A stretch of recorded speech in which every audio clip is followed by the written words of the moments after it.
Good morning, gorgeous ones. Dr. Lucy here, 8 a.m. or maybe 8:01. Today is the second part of my insulin talk for this week. So, as you know, at Real Life Medicine, we help particularly women, but everybody, but in particular our passion is women who have tried everything, who have done every little diet and known to man, who are almost ready to give up on themselves.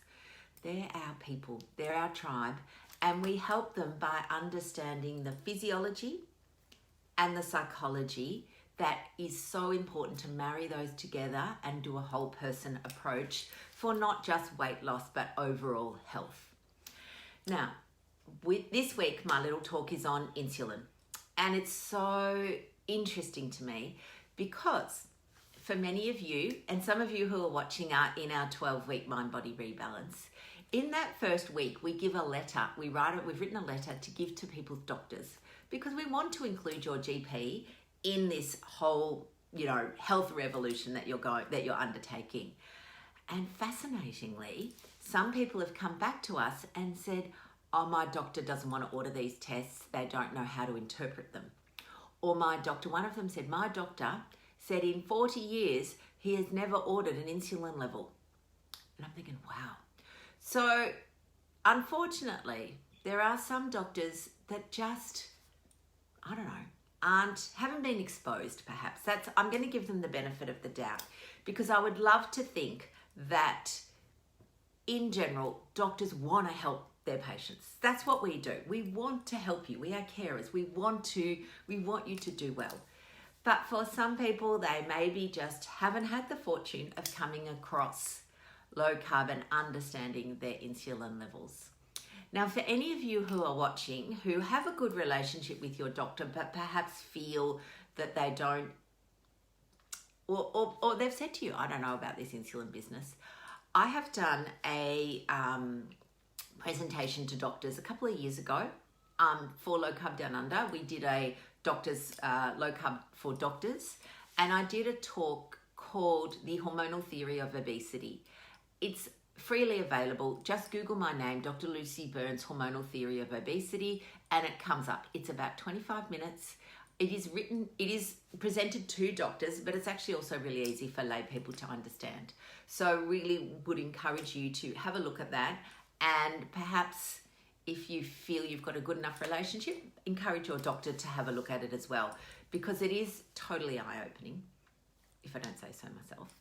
But anyway, what I would like to tell, when those pop-up banners come in? I'm just getting rid of that. Okay. Oh, did I yes, I completely cut myself off, I think. Maybe. Not sure. Anyway, I'm talking again. Who knows? This is the modern technology. Every now and then it just does its own thing. So, insulin levels, my loves. Insulin is the king. So how do you know? People want to know, how do I know if I've got high insulin? So we've given you a few ideas for physical things, particularly the skin tags. Skin tags are one of the leading causes. However, you cannot check your insulin like you can with your blood glucose. There is a complete difference between insulin and glucose. Glucose is easy for us to check. We can do it with a finger prick anytime. Insulin you can only check on a blood test ordered at a pathology lab. So there are two ways that we can check it. We can do what we call just a fasting insulin. It's just a one-off test. It's okay, it's not perfect. And the reason for that is that insulin is a pulsatile hormone. That means it kind of comes out in shoots, in spurts, in pulses. And so when we do just a one-off little pulse, we don't know necessarily, are we at the peak of the pulse? Are we at the bottom of the pulse? It gives us a rough idea, but it's not super accurate.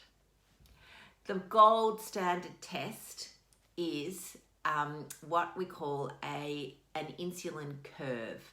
So it's actually a glucose tolerance test, which people may know about from pregnancy or from diabetes checks. But the gold with this is that you have to order an insulin level. So you get both glucose and insulin at the same time. So if you imagine you're just there, you're fasting, you have a blood test, it will tell us our fasting level. You then have a glucose drink. It's the only time in sort of your whole life I recommend a big wad of glucose. And then what will happen is at 1 hour, they'll check again and they'll see what has your insulin done in response to this glucose load. And then at 2 hours, what is your insulin doing 2 hours on?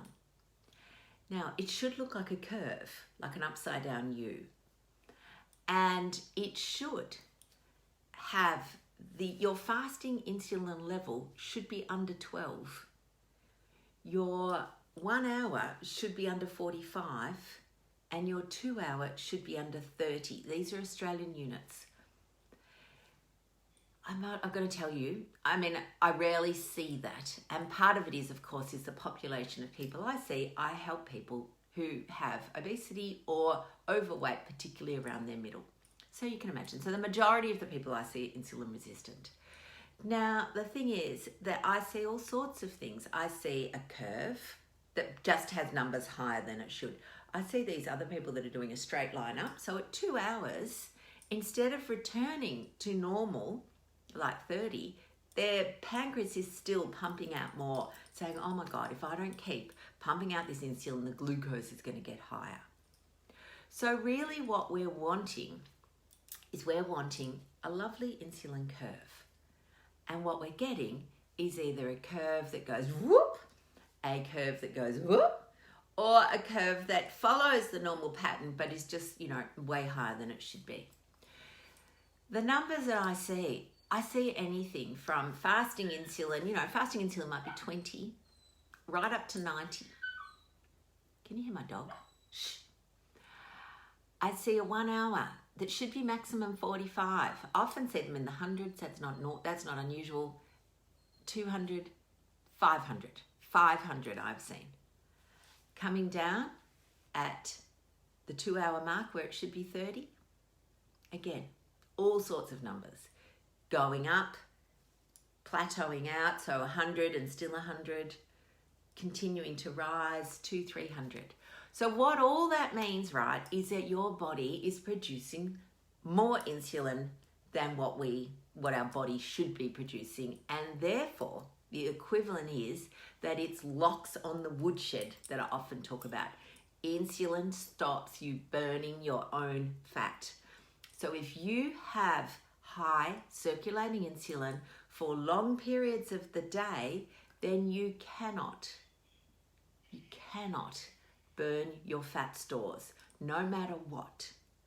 So we need to keep the insulin low. 3 ways really to do that. Low carb lifestyle, by far and away the easiest thing to do. Add it in with intermittent fasting. Fasting, if you have high insulin, is really hard because you literally run out of fuel. So I always say to people, do your low carb first, open your shed, get access to your fuel. Then when your shed is open, so your shed is your, fat stores, then do your fasting. Doing it the other way around, really hard and unsustainable because you literally run out of fuel and people go, oh, I can't do it. I tried, I can't do it. I just needed to eat. Of course you did. You ran out of fuel. That's not your fault. Third thing is some medication. Okay, so some medications, we can't stop insulin. We can't because if we just lowered insulin but didn't change the carbohydrates coming in, then we would have diabetes. Okay, if we just said to the pancreas, right, stop making so much insulin, then our blood glucose would be high and we'd have diabetes straight away. So that's not an option.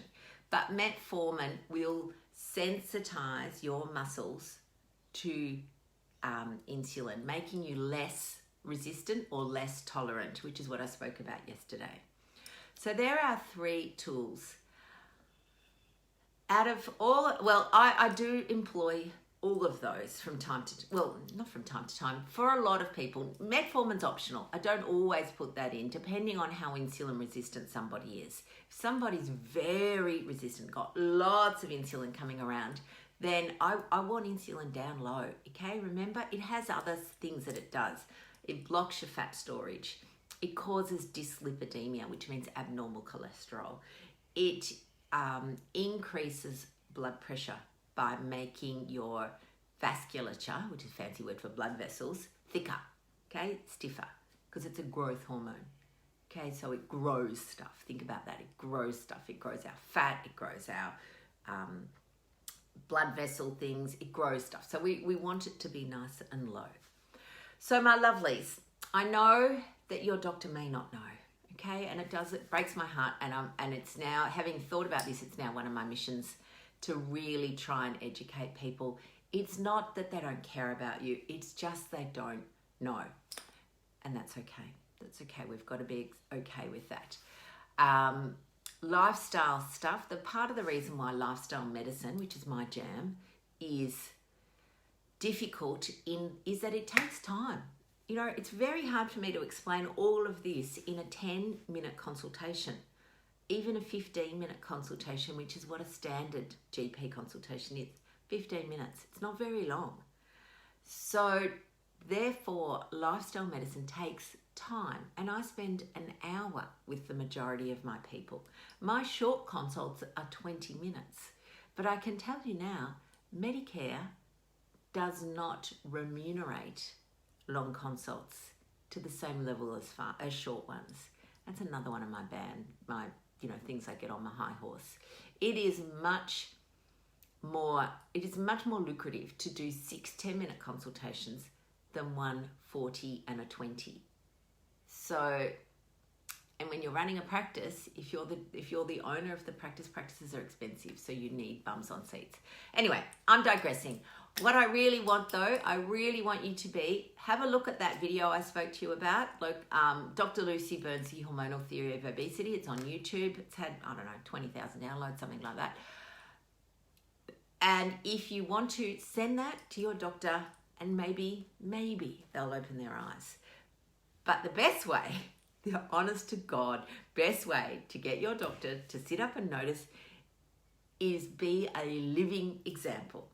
A living example of going from health that's suboptimal to optimal health. And that's how you'll convert them. All right, my loves, I'm off. Got to go to work. See you tomorrow. Bye, darlings.